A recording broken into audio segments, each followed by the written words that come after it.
വാഴക്കുടപ്പൻ അഥവാ വാഴമാണി വെച്ചിട്ട് നല്ല മുട്ടയും ചേർത്തിട്ട് നല്ല കിഡിലും ടേസ്റ്റിലൊരു അടിപൊളി ഐറ്റമാണ് കേട്ടോ ഇന്നത്തെ വീഡിയോ.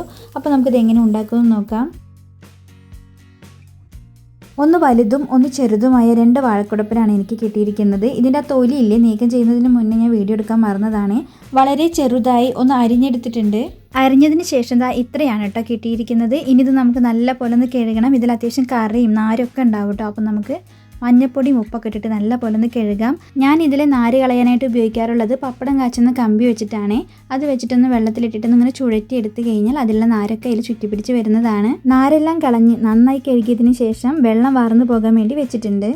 ആ സമയം കൊണ്ട് ഒരു വലിയ ഉള്ളി ചെറുതാക്കിയിട്ടൊന്ന് അരിഞ്ഞെടുക്കാം. ഇത് ഉണ്ടാക്കുന്നതിനായിട്ട് ഒരു നോൺ സ്റ്റിക്ക് പാൻ അടുപ്പത്ത് വെച്ചിട്ടുണ്ട്. അതിലേക്ക് ചേർത്ത് കൊടുക്കുന്നത് വെളിച്ചെണ്ണയാണ്.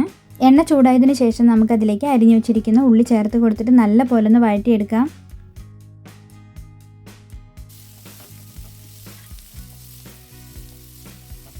കുറച്ച് കറിവേപ്പിലയും ഇട്ട് കൊടുക്കാം.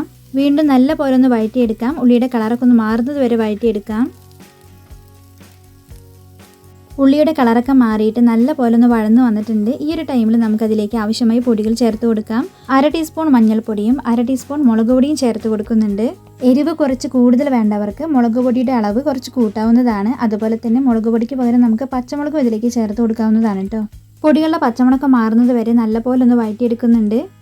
പൊടികളുടെ പച്ചമണക്കം മാറി വന്നിട്ടുണ്ട്. ഈ ഒരു ടൈമിൽ നമ്മൾ അരിഞ്ഞു വെച്ചിരിക്കുന്ന വാഴക്കുടപ്പൻ നമുക്കിതിലേക്ക് ചേർത്ത് കൊടുക്കാം.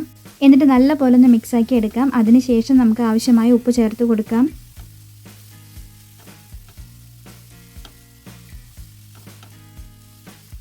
ആവശ്യമായ ഉപ്പ് ചേർത്തതിന് ശേഷം നല്ല പോലെ ഒന്ന് മിക്സാക്കിയിട്ട് നമുക്കൊന്ന് പൊതുക്കി വെച്ചിട്ടൊന്ന് അടച്ച് വെച്ച് വേവിക്കാം.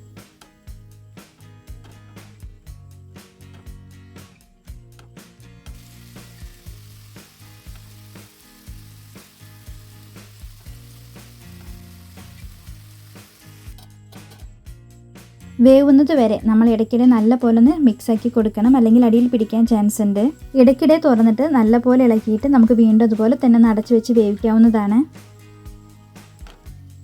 2-3 മിനിറ്റൊക്കെ കഴിഞ്ഞതിന് ശേഷം നമ്മുടെ വാഴക്കുടപ്പൻ ഇവിടെ നല്ല പോലെ വെന്തിട്ട് സെറ്റായി വന്നിട്ടുണ്ട്. ഇനി നമുക്കിതിലേക്ക് ചേർത്ത് കൊടുക്കേണ്ടത് മുട്ടയാണ് കേട്ടോ. ഞാനിവിടെ ഒരു 2 മുട്ട ഇതുപോലെ ഒന്ന് എടുത്തിട്ട് മിക്സ് ചെയ്ത് വെച്ചിട്ടുണ്ട്.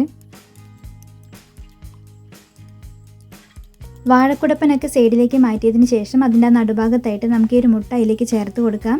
എന്നിട്ട് നല്ല പോലെ ഒന്ന് ചിക്കിയെടുക്കാം. ചിക്കിയെടുത്തതിന് ശേഷം നമുക്കതിലേക്ക് ഉപ്പൊക്കെ ഉണ്ടോയെന്ന് നോക്കിയതിന് ശേഷം ആവശ്യമാണെങ്കിൽ കുറച്ചുകൂടി ചേർത്ത് കൊടുത്തിട്ട് മിക്സ് ആക്കാം. അതുപോലെ തന്നെ ഈ ഒരു ടൈമിൽ നമുക്കതിലേക്ക് കുരുമുളക് പൊടി ചേർക്കണമെങ്കിൽ ചേർത്ത് കൊടുക്കാം കേട്ടോ. ഞാൻ എന്തായാലും ഇവിടെ ചേർക്കുന്നില്ല. 1 മിനിറ്റോളം തുടർച്ചയായിട്ട് നമുക്ക് നല്ല പോലെ ഒന്ന് മിക്സ് ആക്കി എടുക്കാം. അപ്പോഴേക്കും നല്ല ഡ്രൈ ആയിട്ട് വരുന്നതാണ്. അപ്പം നമ്മുടെ വാഴക്കുടപ്പൻ മുട്ടത്തോരൻ ഇവിടെ റെഡി ആയിട്ടുണ്ട്. വളരെ ഈസിയാണ് ഇത് ഉണ്ടാക്കിയെടുക്കാൻ. അതുപോലെ തന്നെ നല്ല ടേസ്റ്റാണ് കേട്ടോ കഴിക്കാനും. ഇതുപോലെ ഒന്ന് ട്രൈ ചെയ്യാത്തവരായിട്ട് ആരെങ്കിലും ഉണ്ടെങ്കിൽ എന്തായാലും ഒന്ന് ട്രൈ ചെയ്ത് നോക്കുക. അപ്പോൾ ഇന്നത്തെ വീഡിയോ എന്തായാലും ഇത്രയേ ഉള്ളൂ. അപ്പോൾ ഈ ഒരു ഹെൽത്തി റെസിപ്പി നിങ്ങൾക്ക് എല്ലാവർക്കും ഇഷ്ടമായെന്ന് കരുതുന്നു. ഇഷ്ടമായാൽ ലൈക്ക് ചെയ്യാനും സബ്സ്ക്രൈബ് ചെയ്യാനും ഷെയർ ചെയ്യാനൊന്നും ആരും മറക്കരുത് കേട്ടോ. അപ്പോൾ അടുത്തൊരു നല്ല വീഡിയോ ആയിട്ട് കാണാം. അതുവരേക്കും എല്ലാവരോടും ബൈ. Thanks for watching.